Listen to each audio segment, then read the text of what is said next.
This is the Lone Crater YouTube. We hope this video helps.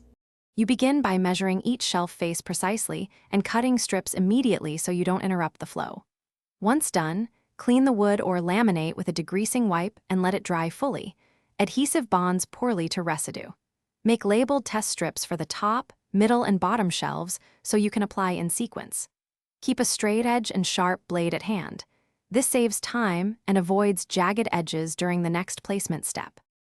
You now align the strip to the top edge of the shelf face, holding the wallpaper slightly slack so you can fine-tune positioning.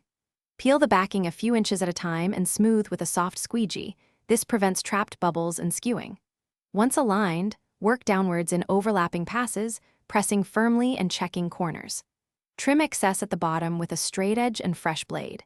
Make sure seams match pattern. Small misalignments can be nudged before pressure sets. Finish by pressing all edges and seams with a small roller and apply a thin bead of clear edge sealer to prevent lifting.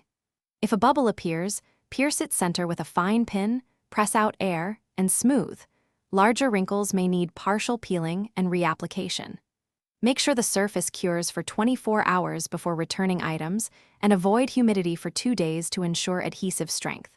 If a corner lifts later, reapply a dab of contact cement and clamp.